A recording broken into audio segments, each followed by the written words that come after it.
Good morning. Good morning, good morning, good morning. Oh, there it is. Okay, I'm gonna let a couple more people in here. I think we're gonna be close to 50 again based on what I'm hearing. So I'm gonna give people an opportunity to jump in. We have a lot that I want to talk through today, so I'm hoping I get through all of it. But if not, I will absolutely send follow-ups after. I try to pack as much in as I can, but I also want to be respectful of people being able to digest the information because it's a lot. Um, Gerald. um, okay. Give me all just one more minute and then we're going to come in. Probably. And if I can ask everyone to mute if you don't mind, I'll definitely open it up for questions too, but just for getting going here, we will have everyone on mute if that's okay. All right. Okay, well, we're gonna go ahead and jump in. I'll let other people in as they pop up, but that's fine. So firstly, thank you guys for being here. I love talking marketing, so I'm always happy when I get to do it. I do these marketing think tanks on a monthly basis, and they are open for everyone. So there are five-star agents in here, but there are also agents in here from other brokerages, and it's open to anyone. I am recording this, so I just want to let you guys know that as well. And the intention would be to share it with someone who wasn't able to attend if they were unable to make it. What I wanted to start with this time was I came across just like resource share here. I came across this amazing book that I read over the last 2 weeks. And then there's also a podcast episode. And so I'm going to share this real quick so that you guys can see it. And I will post the link to the podcast in the chat if you guys want to grab it. But I wanted to share this because I think it's such an amazing thing to focus on. So her name is Brittany Hodak. Let me make this bigger real quick. Okay. Her name is Brittany Hodak, and she focuses completely on customer, like creating raving super fans of your clients. That is her whole focus. So she's built an entire program around not just meeting expectations but going beyond expectations, and she also has built an entire course for specifically for real estate agents. So she consults for multiple industries, but specifically she's built a course for realtors. So there's a podcast that I would recommend. It's called Social Media Marketing Podcast, very generic name, but it's really, really good. And so there's an episode where they interview her, and she really walks people through step by step ways for you to turn your clients into raving, super fans, and what little things you can be doing to exceed expectations throughout a transaction. And it's just a really, really good resource. So, as I said, I'm going to paste that podcast link into this chat here if you want to check it out. I think the book is worth reading also. You can get the book on Amazon. I really enjoyed it. I thought it was great. And then I'm actually thinking she does this master class. It's like a 6-week master class specifically for realtors, but I think I'm going to go through it. It's a self-paced course, but I think I'm going to go through it because I really enjoy what she has to say. And I think that there's so much importance behind just like the entire experience, the experience that you're providing for your clients and like little both high touch and low touch points throughout it. So either way, I will put this real quick in. Let me go back real quick. I will put this real quick into. What is that? Okay. Give me 1 second while I paste this into the chat. I'm going to let a couple more people in here. And then we will move right along. So this is the link to the podcast episode, which I'm going to paste in here. There you go. Okay, and then we will move along. So there was a couple things I wanted to start with today, or a couple things I wanted to talk about today. And again, I will pack as much in as I can. The last session we had, which was the first week of January, I really wanted to focus on the basics, right? So because it's January, because it's a new year, I really wanted to focus on, looking at your year, planning for the basics. And I got some feedback, which is totally fine, but the feedback was, okay, that was pretty basic. And so I like to challenge people who say, okay, that was pretty basic. What else? Because what I find is many people aren't even doing the basics. So, like, I understand the feedback. They're like, oh, this is basic. I know these things. I'm like, okay, but are you actually doing them? Right. So, you know what you should be doing, but are you actually doing them? And so, I just wanted to put up real quick what I mean when I say the basics. Okay. So, and then we're going to move on to, okay, you've covered the basics. Now what? So, here's what I mean when I say the basics. You're posting regular, original content posts on your social media. What this does not mean is that you're creating generic Canva templates and posting on social media only. Okay. So you can be doing some of that too, which I know is very helpful in terms of like just listeds, just solds, buyers seeking, like those types of things that you can definitely lean into Canva templates for. But I would also encourage you to do more original content because the reality is Facebook and Instagram algorithms really show preferential treatment to original content. So, not canned templated pieces. You're definitely never going to get as much engagement on something like that as you would on you going on video having a discussion or you talking to a client, or even if it's not a video, a photo of you as opposed to a templated piece. So, regular original content posts on your social media, right? Mailers to your sphere. So I'm talking print mail, and I'm saying ideally I would have it going monthly, but I understand that sometimes budgets are a little tighter. So I'm saying 4 times a year, which would be quarterly. Regular calls, texts, check-ins to warm leads and clients. And also, like, I don't use the term, which is something I learned from Jared James. I don't use the term past clients because really they're not in the past, right? These are people that you're still nurturing to continue to hopefully get referrals from. So I'm just going to refer to them as clients, people who you've done business with in the past and hope to continue getting referrals and business from in the future. I would also have some sort of once per month email campaign going. You can have a newsletter going. You can send a market value analysis depending on where they live, whatever that looks like, but something going. And then I would also make sure that you're having at least 2 Sphere client appreciation parties per year, right? So those in-person touches to solidify that relationship. This is what I mean by the basics. And so when people say, okay, what else? I'm like, well, are you doing these first, right? So this is the basics. And so now we'll talk about, yes, I've got these boxes ticked. What else can I be doing to like next level or level up? So this phrase I like, they say you either plateau or you level up, right? So maybe your business is here, whatever this number is, but this is where your business has been. So what are we going to do to take it to the next level? Like if you're actually looking at 2026 as a year of growth, what are you doing to facilitate that growth? Because if you keep everything the same as what you were doing in 2025, then why would the results be any different in 2026? So there have to be some things that you're changing in order to nurture and facilitate that growth. Um, Moving through here. This is a question that I love so much. And I was listening to a podcast on my drive a couple weeks ago, and I was just like, because it's hard for people to answer. Like, this is a hard question for people to answer. So, if someone had 3 agents in front of them, you included, why would they pick you as opposed to the other 2? And if you can't answer that question, it's really worth digging into, right? What is it? And it seems so basic, but what is it that sets you apart from the other 2 realtors who are in the room? You have to know your value, you have to know your worth, and you have to know what it is that you bring to the table that others might not. Right. Another way to say this, which I heard on this social media marketing podcast that I was listening to, is what is if your clients were referring you to someone who didn't know you, what would they say about you?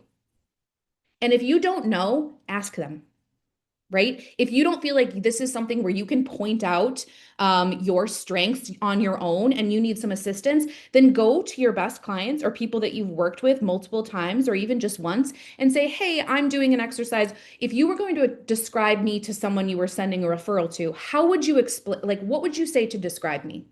And whatever the common themes are from that question can be strengths that you can then identify with if you feel like you resonate with them. But that can be a helpful way for you to do it without feeling like you need to figure out what you bring to the table on your own. So I think that it's really important to have this because you want to know where your value lies. And I think a lot of realtors are like, my value lies, and I'm a realtor, and I can tell you what's going on in the market, and I can walk you through buying or selling a home. But there has to be more than that because that's what every realtor is supposed to be able to do, right? So that is the baseline. So what is next level? What sets you apart from the other realtors? Um, and if you haven't already, I think one important thing to do, which I talked about on the first marketing think tank that we did, but one important thing to do is to identify the client or the perfect client for you in terms of who you're even talking to. Because if you haven't figured out who your audience is on the other side of that marketing, then how do you know how to tailor and design your marketing to speak to anyone, right? If you're talking to everyone, you're talking to no one. So what is it? Who is it? Do you specialize in first-time buyers? Do you specialize in people who are empty nesters who are downsizing? Do you specialize in people who are like younger families who are planning on having more kids and need more space? What is it that you specialize in? And then tailor your marketing and messaging to attract and continue attracting those people. Um, so I posted on Facebook, and if you didn't see it, that's totally fine, and I'm happy to share it with you elsewhere. But I wanted to show what I call this. I'm going to pull it up real quick here. It's called a 2026 Real Estate Business Audit Worksheet. And I think it's very valuable for you to take 10 minutes because all it will take is 10 minutes. Okay. So if you can carve out 10 minutes of your time and walk through this, I think it will be very, very beneficial for your business. So let me share this real quick, and then I will make sure that I get this emailed out to everyone. But what this is it essentially it looks at your 2025 business, and it looks at your total gross commission income, right? Your units closed, average sales price, average commission per deal. Guys, if you don't know what your average sales price was of your 2025 business, that's a flag. You got to know that. You got to know your numbers, right? You need to know who your target audience is. This is really, really important.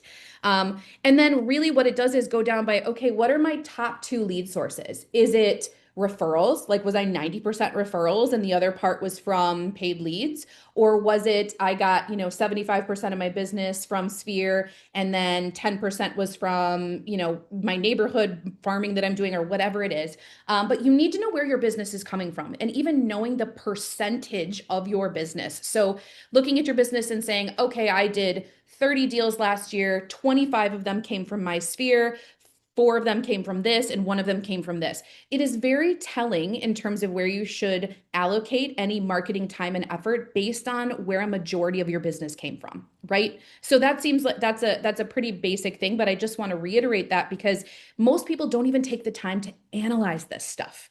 So you don't even look at it, right? So you don't know where your leads are coming from. You think they're mostly coming from your Sphere, but where else are they coming from? You don't know what your average price point is. All of these things are really important for you to know in order to make the best use of your time, right? The time and energy portion of this, the high dollar activities to protect and the low value activities, tasks to eliminate. This is what this means. When I would say a realtor is a $200 per hour job in terms of being with clients, client communication, meeting with new buyers, going on listing appointments, doing, those type of in-person realtor activities are high dollar activities. And that's the thing that's what you should be doing. What are the other tasks, and I'm talking about $18 an hour work, that you could pay to have someone else doing for you that would then free up your time to be doing more of the high dollar activities?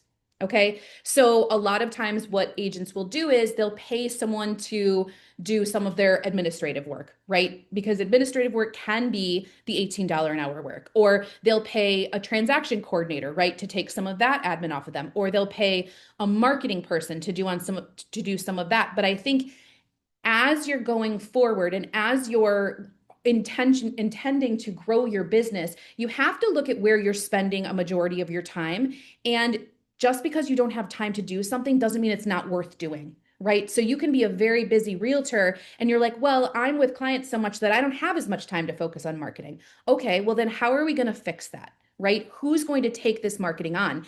And when I say marketing, what I'm going to say is please do not pay someone.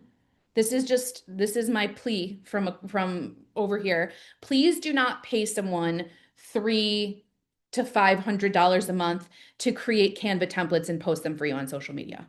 You don't need to do that. Okay. That is not winning anyone. That is not building your business. That is not like you can literally go to if that is what you want to do for marketing, which is totally your choice, you can go to Canva. AI is built into Canva, and you can say, Canva, create a just sold graphic for me. For a just sold, here's the property photo, create this for me, and you can export a PDF or excuse me, a JPEG, PNG, whatever, and upload it to social media in about 3 minutes. Don't pay someone to do basics, right? Those are basics. And that is not marketing that is turning anyone's head. So I would rather we take that $300 to $500 per month that you're paying someone to do 10 posts a month, and figure out another more interesting way to try to say what you want to say, which is, I'm here, I'm a realtor, and I'm actually putting thought and intention into the content that I'm posting on social media. So that's what I mean when I talk about high dollar value versus low value. And low value may even be a poor term for this because it's not that it's not valuable. Right? It's still the administrative work, the marketing work is still valuable. It's just that you could pay anyone to do that when your portion of the business is not something that can be, like done by someone else. It's something that you need to focus on. It's you personally.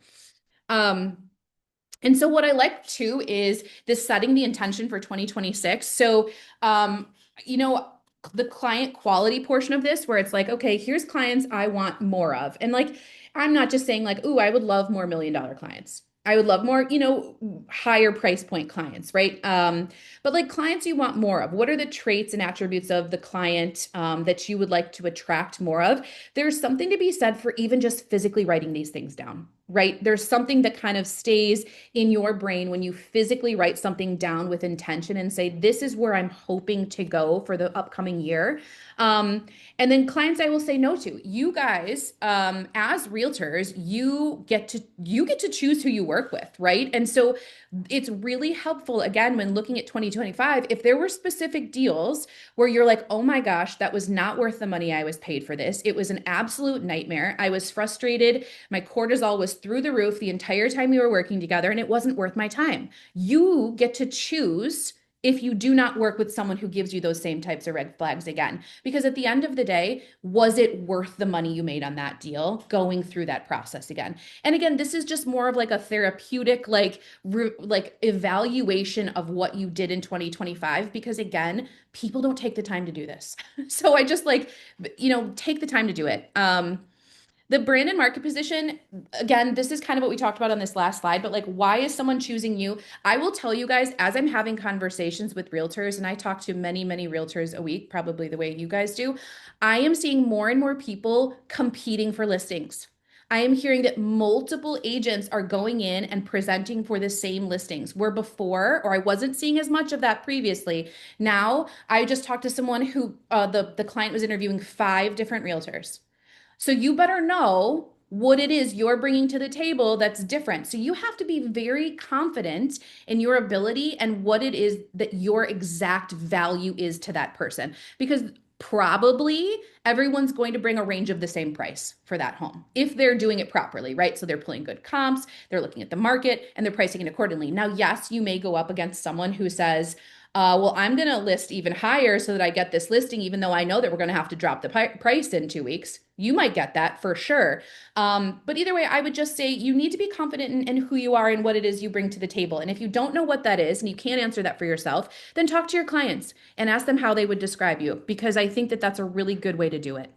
The next thing is, and we talked about this in the last one, so I'm not going to spend too much time on this, but like, guys, if your systems are broke, like you aren't utilizing a good follow-up plan. After a transaction closes, you have nothing in place in terms of how you're going to talk to these people again. Whatever that looks like, and I think maybe the next session, if I do this 6-week course through Brittany Hodak, I even think maybe the next session is going to be mapping out an entire customer journey with you guys. So what does it look like before the transaction? After a transaction closes, what does this look like over the next 3 to 5 years? When are they going to hear from you? When are you going to see them? When are you going to connect with them again? So when I say systems, that's kind of what I'm talking about, right? So if a system is broken or you don't have a system, it's going to be really, really difficult for you to grow until you have a good system in place, because you continue building on something that's broken, it stays broken or it gets worse.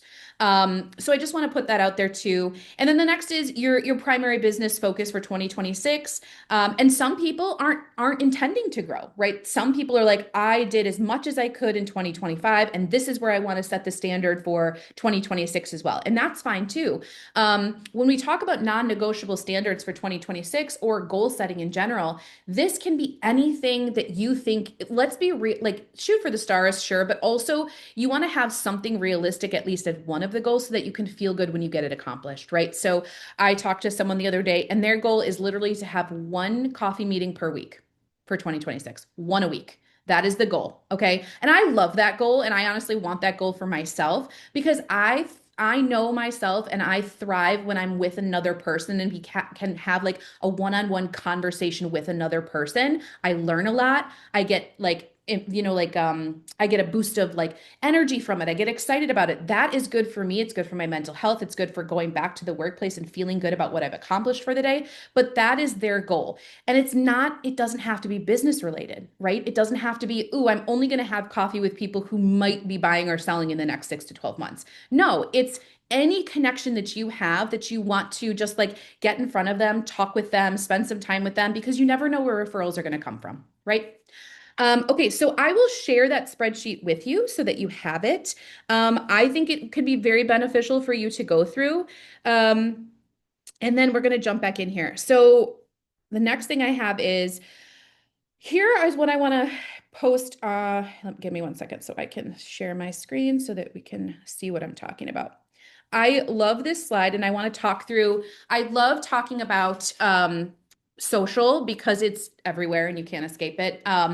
And I still think like I hate the term, but I still think like really real estate is a belly to belly business, and like the more you can be around actual people in person, you can't. There's nothing that can take the place of that networking and relationship building. But since we know that social media is a part of this too, we have to figure out if I'm saying, which I am, stop posting or don't just post the canned stuff in a template from Canva. What can you be posting that actually resonates with people, that is valuable content for them to that they can digest and that you'll get some engagement from and all of these things. So I bolded one here because I love this one. So essentially case studies, guys. So a lot of people are curious about the home buying or selling process.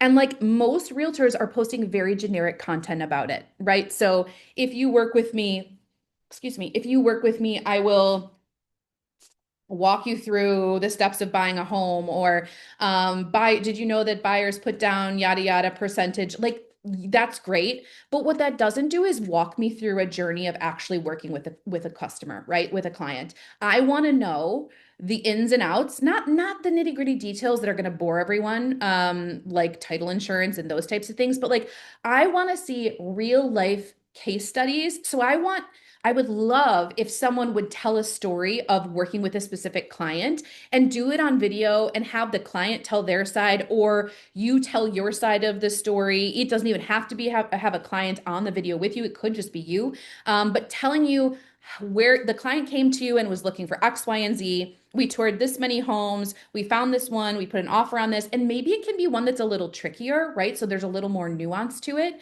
to make it a little more interesting. But like actual case studies of specific clients that you worked with and how you got them to the closing table and how they're happy in their new home. That is an interesting journey and you can do it quickly. It doesn't have to be a 10-minute video. But show real life examples of you working with clients. What this does is not only humanize you, but it also shows proof, right? So proof of you took on a client and you got them into their dream home, right? So yes, you can post a just sold or a photo of a client at the closing table or whatever. You can do that, but every other realtor is doing that. So that is not setting you apart from everyone else. So market explanations are cool too. I think a lot of people have leaned into like graphics, right? So this is the days on market, this is the average home price, this is whatever. But how about someone like talking through it? Right. So instead of just posting a graphic that shows those things, how about talking through it and explaining it to people who may not understand what these things even mean? Right. I think we post things like a stats thing that says DOM for days on market or whatever, and we just assume that the general public will understand what it means. But how about talking someone through it and what it means, and also showing trends of where we were and how where we are now, right? So it's great that you're showing me what the market is doing in January of 2026. Where were we in January of 2025? Where were we in June? What do we expect to see for June of 2026? Like, where is this trending? How is it going? Those things are interesting. Like, those things are interesting, and talking people through it, um, it's just a good idea. So I would say if you can do more of talking someone through it as opposed to just posting the stats, fantastic. Another thing that we're seeing, which at 5 Star, we've been focusing the whole month of January focused on pricing. From our coffee hours to our live streams, everything was focused on pricing because um, pricing has gotten squirrely and it's not what it was, and things are sitting and price drops are happening, and the market, as the market continues shifting to right size a little bit towards buyers, it's been a little bit different and pricing has been more difficult for people. And so the problem is you're coming into the general public and you're assuming that they have the same knowledge that you do as a realtor when it comes to pricing. Okay. They don't. They don't have the same knowledge, and they don't necessarily have the same access to the same resources to teach them these things. So you can't be surprised when a seller that you begin working with says, I want to list for, well, Zillow says this, or that home down the street sold last summer for this, and there were multiple offers. That's what their baseline, that's what they know. So that's what they're using as their assumption for what their home should be priced at. So you need to be good about educating people on why pricing is what it is now in the market, which is different. So I would say talking about those things and showing trend lines, like being able to pull stats of where pricing was and where we are now. What that does is it doesn't say, I'm the one who's choosing the price for your home. It says, the market is the one that's dictating the price for your home. And here's a trend line that shows where we've been in terms of pricing for your area and why we've landed here. Right. So I think that is a very powerful message to be able to bring. So educating yourself and talking about that. I'm not seeing people talk about these things on social media right now. I'm seeing a lot of the basics, which is fine. But if you want to level up, if you want to go to the next thing, if you like, they say they're like they want to hire an expert. They want to hire someone who is educated, because then they're more likely to trust you with their business. So take that and inspire yourselves to educate the people, the general public, on the other end of the social media that sees this, and speak clearly and not assume that they know these things already, because you're talking to people who don't work in real estate most of the time. Okay. Next one. This is, I think, something where I kind of want to lean into this one, and I might do this on the next session in general, but I love the idea of looking at the entire client journey when someone works with you. So from day one, when you speak to this person for the first time, and I think you need to look at it on the buyer journey and you need to look at it on the seller journey, because they really are two different things. But really, like from day one when you speak to them to when you go on the appointment to meet them to the follow-up after the appointment, I think it would be incredibly powerful to do a roadmap of an entire buyer and seller experience when working with you. And I know that that might be a little bit of work. So if there's someone who's actually interested in doing that, I would love to work with you on that, because I think it could be very helpful. Because what we don't have most of the time, it's like we know we need to do the things and there's tasks and we do them when we cross them off. But what we don't do is look at it from a 360-degree view. And we don't say, oh, okay, over the course of a seller transaction with me, I will reach out to them X number of times. I will send them this many emails. And then once a deal closes, here's what a follow-up plan looks like after the deal closes. right? Most people don't have that timeline in front of them to see how many high touch and low point touches are actually going to be a part of this journey with them.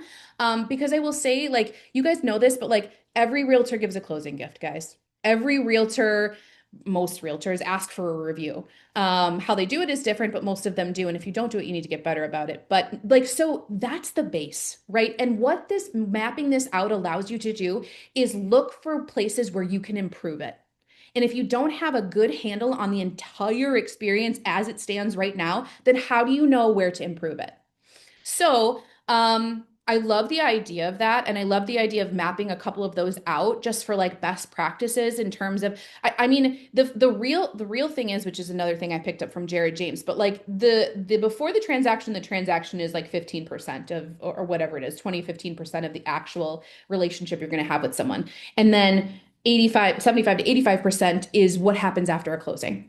So, like having a good follow-up plan in place, making sure that they're invited to things, checking in with them, sending emails, sending mailers, whatever it is, having a good follow-up plan in place is so important. And a lot of agents drop the ball on it.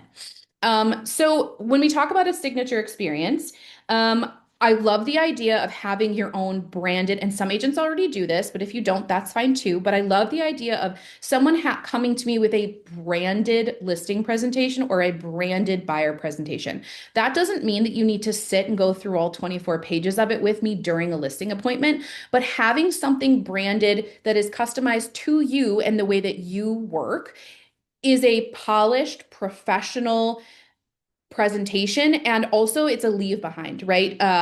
So I think I like the idea of having a customized one. So if you don't already do that, I mean, generic ones from your brokerage are fine, they serve the purpose, but I think having something that you're allowed to put your own brand or your own spin on is even better.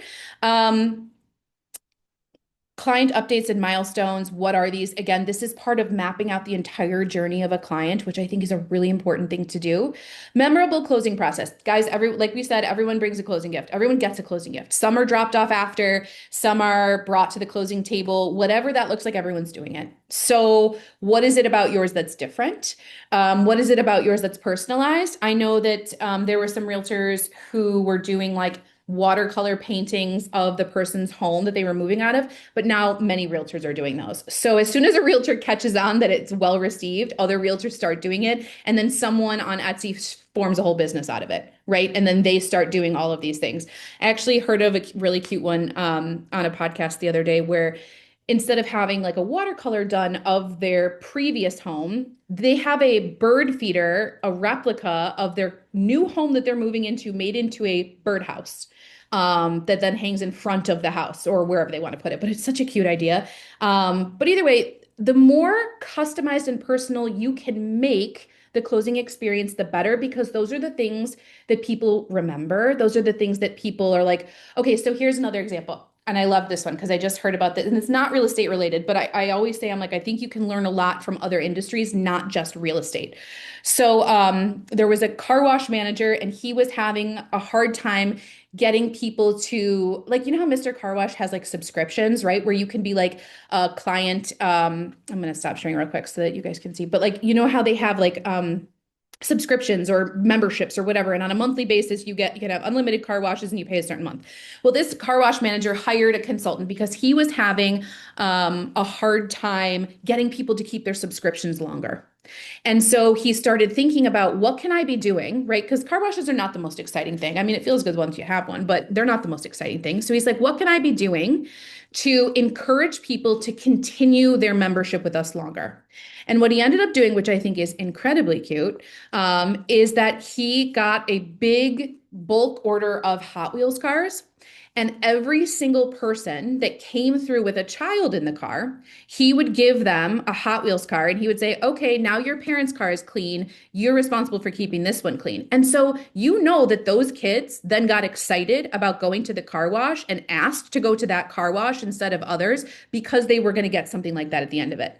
So it's just and there are so many creative ways that you can do stuff like this. So it's just, I thought it was and he did see his business go up when he started doing that, because then word spreads that it's happening. And then it's like, oh, well, I want to go get one of those, right? So it's a cute idea, which I really liked. Here's another thing, just another little example. Okay, so there's a neighborhood that had to get new roofs because there was a terrible hailstorm. Okay. And they didn't all use the same roofing company, right? And so one of them noticed that one had two little kids and they had just gotten their roof done, and there were nails all over the yard. And when you get your roof done, guys, there are just nails littering the entire yard. I mean, they're everywhere. This company was like, she was afraid to let her kids outside because they run in the yard and there's nails all over the place.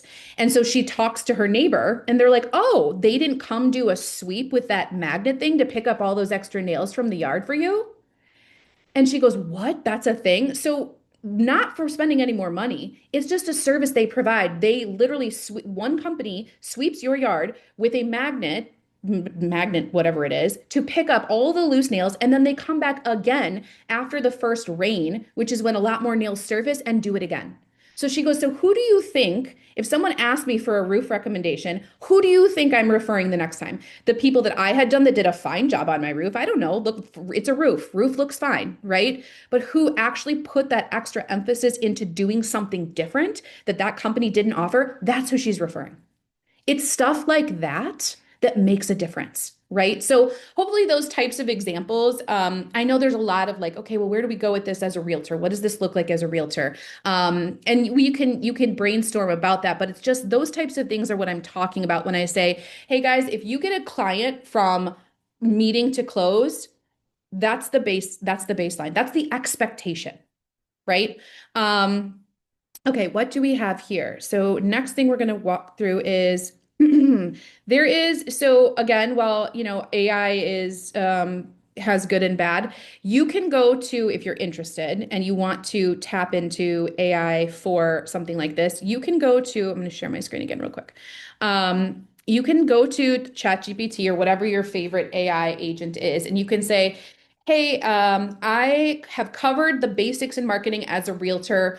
Can you build me a 90-day plan of what I should do to elevate my marketing going forward? And it will literally pump out. And again, you can choose which parts of it you adopt and which you don't, but it will pump out a 90-day plan or a 30-day plan or a 60-day plan. And it will give you tangible steps of what you can be doing to elevate your marketing. And you can even go so far as say, I'm doing the basics already, which include, and then list the things you're already doing so that it knows what you are doing and what's going to suggest you do going forward. So it's just an interesting way to lean into using ChatGPT or an AI agent for ideas. Or you could even use it for brainstorming, right? So say I'm looking for a way to stand out amongst other realtors within the closing experience, with my clients. What are some suggestions you would have of things that I could do? And then you can have a conversation back and forth. But either way, you can utilize ChatGPT and stuff for things like that, to just get your juices flowing and thinking through stuff. Okay, the next portion about this, and I knew we weren't going to get to everything today, but I'm talking fast and I'm trying to fit it in. So the next thing I want to talk about is engaging with your audience. Okay, so you post on social, or you post a story, you post a thing on Facebook, you post a thing on Instagram, whatever it is, you post on social. Yes, the content needs to be better, but also you can tailor what you're posting to try to capture more engagement from the audience. So I asked for some examples of this. I went to ChatGPT and I said, well, what's an example? I want to see a before question and an after question to see how you would actually tailor a question to change it to encourage more engagement. So here are some examples. So instead of saying like, who's thinking of buying a house this year, right? You say, if you were moving this year, what would be the hardest part? Or what would be the biggest hurdle to overcome, right? So more specific so that the answers you get are more specific, and then you can help them troubleshoot based on the information they give you. So here are some other high engagement questions. What's one thing about buying right now that feels confusing? Because then you can take that opportunity to respond and walk them through it, or send them a direct message, or say something like, I'm going to send you a direct message and I'm going to talk you through this. It's probably better if you respond in there and give the explanation because it could be helpful to someone else. But what that doesn't do is necessarily start a one-on-one conversation with them, right? What would stop you from listing your home this year? Would you rather have top dollar, or a faster, easier sale. Like these are the things where it's like you're asking a question and you're not looking for just a who's thinking of buying a home this year is it's so general. It's so general. It's very easy to pass by something like that. These questions that I think beneath it have more thought behind them. It shows that it was actually like, ooh, these are actually specific things that people might be wondering or thinking. And so I want to see who out there is feeling this way and will speak up for it. On to the next. The next one is kind of what we talked about, a little bit different, but kind of what we talked about in terms of case studies. Now, when I say a case study, I'm like, okay, you're talking about one client specifically from start to close and how you got them there, right? But there are ways that you can take like what they're calling them micro stories, which I actually think is a good way to do it. But you're using little blips of these stories as like little pieces of content for social. So, for example, here's something that almost derailed a deal last week. Here's what happened, right? And talk them through it. So you're not talking them through start to finish of the entire deal, but you're talking them through the issue you ran into and how you resolved it, right? So the fact that you were able to resolve something is again solidifying the fact that you're an expert and that you're an educated realtor who can also help them navigate this. What the sale taught me about pricing, again, man, pricing is a thing. So I threw that one in there because I liked it. And then a client asked me today, because the reality is if someone's asking you, someone else is probably curious about the exact same thing. So why not answer it in a video on social, right? Okay, calls to action. They shorten those as CTA, call to action. Um, I think what a lot of people do, what I see most realtors do, is within their post, within the caption that they post, it says, "Contact me if you're interested in buying or selling your home this year." In the caption, that's what it says. I don't think a lot of people are doing that. That's just my opinion, but I don't think a lot of people are doing that. So I would say instead, how about we offer them something of value, and instead of saying like, um, just reach out to me in some way. Here's my email. Say, comment value and I'll run the numbers from you. Or send me a message or DM me by and I'll send you my buyer roadmap. Or message me something that encourages them to go to a place where you're having a one-on-one conversation as opposed to the general caption of contact me if you're looking to list or buy a home. Right. So something, because like ideally from here, what you're doing is I'm going to send that to them and then start a one-on-one conversation with them offline, like away from this post. So the DM or direct message, the comment on this, and I'll run the numbers for you, whatever it is.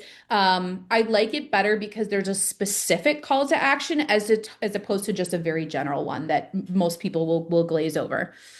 Um, we talked about this a little bit too before, if you were on the previous ones, and I just want to reiterate that again. I don't think it's important for you to be everywhere. I don't think as a realtor, you're like, okay, I need to be on Threads, I need to be on X, I need to be on Instagram, I need to be on YouTube, I need to be on Facebook, I need to be on TikTok, I need to be on Snapchat. That's overwhelming, and that's a lot of stuff. And there's a chance with some people where like they don't even enjoy social media. Like you don't even enjoy doing it, and yet you feel pressure to be everywhere. And when you do that, you tend to spread yourself so thin that nowhere is good and everywhere is just there. So I would say, what are the two places where, like one or two, I don't care if it's one or two, whatever. Pick one or two platforms that you actually enjoy or that doesn't like drain the life out of you when you have to engage on them, right? So places where people are more likely to comment on what you're posting. If you post on Instagram and you don't get any comments and you post on Facebook and you do get comments, then lean into posting on Facebook, right? I mean, that's a pretty easy way to evaluate how and where. The other part of it, guys, is if you're posting something and people are engaging. So whether or not there's a call to action, maybe it's even just you posted you and your family on a trip to Mexico recently or whatever it is. I don't care what it is. But if someone is commenting on your post, you have to engage in that comment. You have to respond back to it. You don't just throw a like on it. You comment back because that is just an additional touch point between you and them, right? I'm going to remember if I commented somewhere and someone replied to my comment, I'm going to remember that more likely than if someone just threw a like or a love on my comment. You want to engage with these people and they need to be rewarded for commenting, right? Because if they comment and they get something back, they'll continue to comment, right? So Pavlov's salivating dog, right? So if you know that experiment, it's like the dog started salivating, it hit the bell, and then it would get a treat. So when the dog started salivating, it hit the bell, get the treat. Like that's a very basic way of explaining. Like there needs to be some sort of reward for them engaging with what you're posting. Okay. So you cannot ignore comments and I would really say like don't just throw a like on it. Like physically respond to these people. Take 10 minutes out of your day or whatever it is, 5 minutes on your post and respond to people. That would be something I would change immediately if you're not already doing it. Um, this is another part of it. So, yes, engaging on what you're posting. So, for example, you post something, there's comments on your post, and you respond back to that on your own post. But another thing that's equally important is you going and commenting on other people's posts, responding to their stories. If they post a story, you say something about that story.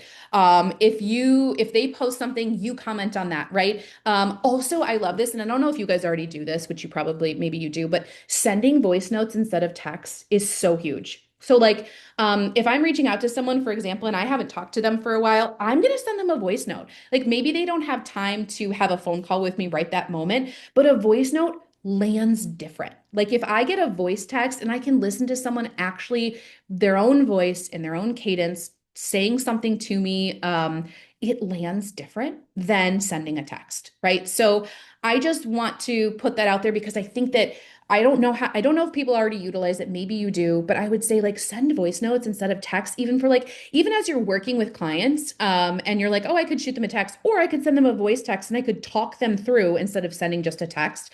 I love voice notes. So I would just say, yeah, I just that actually doesn't necessarily fit in this engage back on social, but I think I was thinking it and I just added it in here because it's something that I thought was a good point. Um, Okay. So here is what it looks like. So say someone is interacting with you. They respond like this is someone else, right, interacting with what you are doing. So they reply to your stories and they send you something. They always vote in the polls that you post on Instagram or Facebook. They comment regularly on your posts.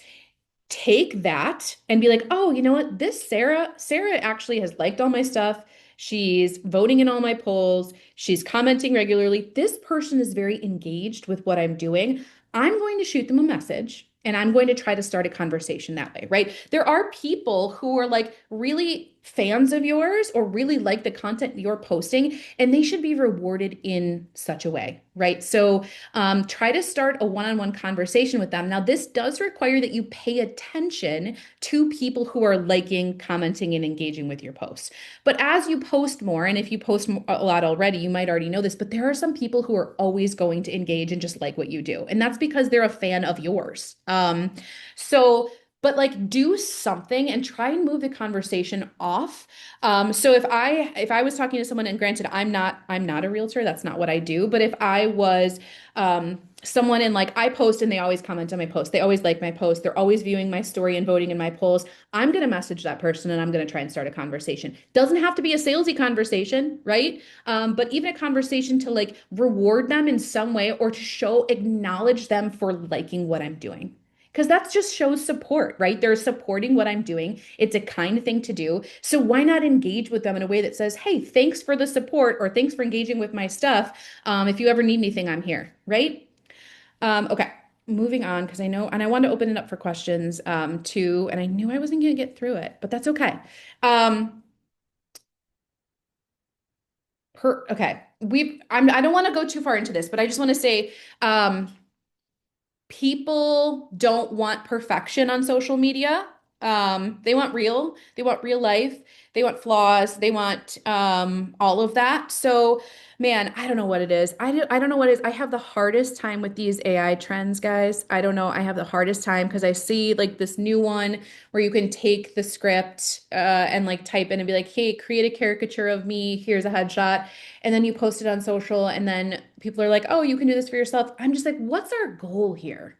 What are you trying to do? Like what is that doing for us? Is it showing us that we know how to use AI? Is that the goal? I don't know. I just have a hard time with it because I think sometimes social media sucks, and like people don't enjoy doing it. And so when they, and then there are other, okay, so there are two camps that I think people fall in, right? There are people who are like, ugh, I don't like social media, but I have to do it, so I'm just going to post whatever I can all the time. Like the more I post, the better. I'm going to throw whatever it is up there because at least I'm posting and I can check off the fact that I posted. And then there are other people who are like, okay, I don't have to post every single day, but I want to put thought and intention into providing actual good content to people.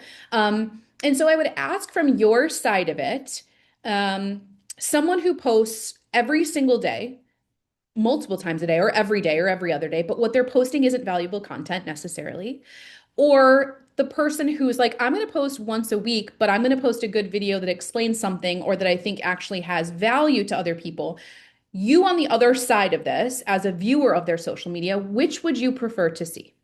Right? Which would sit with you and resonate with you and would you appreciate more? The person who's throwing like spaghetti at the wall and posting everything all the time, or the person who's putting thought and intention behind what they're doing, is just maybe doing it a little less frequently because it can be a heavy load to try and take on that much posting.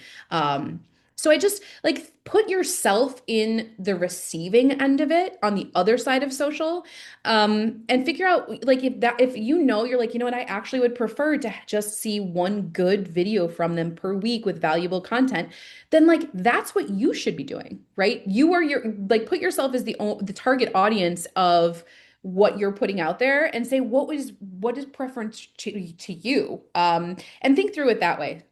Let's see. Okay, the last thing I'm going to try and cover, and then I want to open it up to see if there's any questions because I know that there were some chats that I need to get to too. Um, Engagement formula. Okay, so here we have, this is from ChatGPT. Now I have not fact checked this, so please forgive me, but this voice notes outperform text. I actually feel that too, especially lately. But that's totally up to you. Do business however you want to, talk to people however you want to. But there's something so much more human behind being able to hear someone's voice explain something to you, when they send a voice note as opposed to a text. Although I love texting, I think that there's a time and a place for both. And I think that maybe voice notes can be very beneficial, especially when you want to talk someone through something. Um, so we're gonna move. I want to move on to how to. Okay, I want to put this up real quick so that you guys can see this. I will send this out after. But I think one thing, at least when I'm talking to realtors, is that they're always struggling to come up with content, like what to post. I have no ideas. I don't know what to do. So these are just engagement first post ideas. So these are ones that you would specifically post with the hope that you put a good call to action in, and someone responds to you and then you can start a conversation with them. I will send these out after so you don't have to worry about writing all these down, but these are just an idea, right? These are just like jumping off points, and then you can hopefully get some ideas from reading through these. This is where I wanted to quickly go through, before I get to the questions. So, cross-platform repurposing. So, when we're talking about cross-platform, we're talking about email, social media, print mail, like cross-platform. So, we're putting these into buckets, right? So, print mail is a bucket, social is a bucket, email is a bucket, right? So, different buckets. But what you don't have to do is come up with a different topic for each one of these platforms. Instead, come up with one idea, and then figure out how to tailor it to be able to use it in each one of these buckets. So it's an idea of like, hey, let's work smarter, not harder. If we know we have an idea of something that we want to talk about or that we want to post about, how can I take this one idea and how can I tailor it to be good in an email, to be good on social, and to be good as a print mail or whatever else I want to do with that, right? So, I what this says is, and I actually agree with this, email is the best starting point because email's the one that's going to give you the opportunity to like write it out first, right? Emails tend to be more text heavy. There are some graphics usually, but email is the one where you're like actually fleshing out an entire idea. And then, from there, and again, I will share this. So it's like, here's how to structure it. But from there is turning that email. So that email that you've created that you're like, hey, I have a good idea. Here's something I want to talk about. I'm going to write an email to my database. whatever it is. And you can use one of those engagement post ideas or some other idea that you have that you're seeing. You take that email and then you say, okay, how do I turn this email into a 30 to 60-second video or two videos, right? Like a part one and part two, whatever it is. And then you talk about those in a short form video. Um, and then after you use that, you say, okay, I could also put this, oh, I love this, a blog post. Okay, so I've sung the praise of blog posts for a few weeks now, actually, a couple months now, ever since that became the thing. But having a blog on your website where you can be writing good content is important. So it's like, so you write the email, right, which is going to probably be the most robust portion that you do, or you work with an AI agent to draft an email, and then you put your own like little spin and brand on it. And then you take that and you're like, okay, how do I break this into videos? So you've got your email covered. You've got the same idea, but you're going to talk through it in video, one or two videos on social. And then you can also take that and you would never just take the email copy and paste it into a blog, right? You want to change it slightly so that it's easier. Like blogs are not meant to be, I mean, some blogs are longer than others, but I would say the idea behind a blog really is that you're going to populate in like come across as an expert, but populate also in AI agent searches and things like that. So really what you're trying to do is beef it up in terms of key terms and answers to questions, popular questions. So I would say you take this one email, you get your email out to your database, you get your video or videos created, you get your blog post from it. And then also, if you feel like it's something where, like, you know what, this is actually really powerful, and I want to put this into some sort of quick mailer to people too, you just repurpose the same idea by tailoring it slightly depending on what platform it's going into. Right. So I will send this out because what it does is give you kind of guidelines on how to take the one idea and what to change on each platform to be able to use it across all. And the idea, of course, is that you don't have to be thinking of four different ideas to post in different places, but instead creating one and then pulling it across. And then one of the things that I think is important too, which they say, is so within each, you have to link to each other, right? So like in your email, link to your blog or link to your social. And then within your blog, you embed the video you sent out. Or within your social post, you post you like the link to your blog. But like you want to like close the circle, right? So you want to be like, okay, it's not just one source where I'm posting these things, I'm posting them all over to hopefully promote cross traffic. Um, Okay, 10:57. 10:57. I talked a lot. I'm gonna jump into these chats and see if there's some questions that I can answer before we wrap for the day. Okay, let's see. Here we go. Any ideas? Okay, Leslie, any ideas for reaching out to a client you haven't had much contact with over the last couple of years? I've invited them to events and sent cards, but doesn't feel warm. Yeah, I wasn't as good at follow-up 7 to 10 years ago. Ooh, this is so common. This is incredibly common, Leslie. Um, I'm reading Tony. I'm also reading Tony's response beneath it, and I was going to say something very similar. I think you have to jump into the awkward. Like that is what I would do. Like it's like if they're not being receptive to a card and they're not either responding to an event or showing up at an event, I think you have to jump. Like if you want to try and salvage a relationship with these people and you're like, you know what, I really want to get back into this. I think a phone call is the only way. As you could send another email, right? You could send another email, you could send them a message on social, but it hasn't worked so far. So I would say probably not going to be, nothing's going to change, right? So if you can keep doing that, but I think there's sometimes you just have to like bite the bullet. And I even know a realtor who's like who did something very similar, who like they're like, okay, within the first few years of my career, I wasn't as good about follow-up and I let a lot of relationships fall by the wayside, and I wish I hadn't done that. And they literally called those people and just fell on their sword. They were like, I'm sorry, I wasn't better about following up with you in the past, but I would like to rectify that. And I hope that we can reconnect. I mean, there's something to be said for just owning it, right? I don't have I wish I had a more creative way for them to engage, but the reality, like, and they also might not answer your phone call, right? They might not even answer when you call, which is possible. But I would say it's worth trying. I don't have another more creative way to do it because they're not engaging in your stuff. I'm sorry. I don't know if that's helpful, I but don't know. Yeah, it just feels kind of like awkward now, yeah, and I send cards or whatever. But when I get a card from my financial advisor, I don't call him and be like, "Hey, nice to hear from you," either. So yeah. I don't think I don't think they're like in bad graces with me. Sure. I just think they're like, okay, whatever. Sure. So, But I also think I also put myself on the other end of that phone call. I'm not going to be offended that you called me. Like right, if there was no bad transaction that occurred between us, there's nothing bad there. If someone reaches out to me from that I did a deal with previously that I whatever the industry is, just because I haven't heard from them from a long time, I'm not going to be offended for them that they called me, right? Like it's true. there's Yeah. no harm in that. At the end of the day, if they don't return your phone call or answer it, then you can let it go. Right? You can let it go, but like I would say as a last ditch effort to revitalize something, I don't know, I would call them. That's what I would do. But you can Okay. your business, It your just choice. feels so awkward. I know. I'm sorry. Maybe this is where the voice That's a good idea. Oh, Cindy, I love that. Yes, I love that. That's a good idea. Great idea. Kristen, yes, I would love to work with you on mapping this out. I'm very obsessed right now with mapping out client journeys, and I love looking at all of the touch points of someone. So I'll connect with you on that as well because I think it's so important.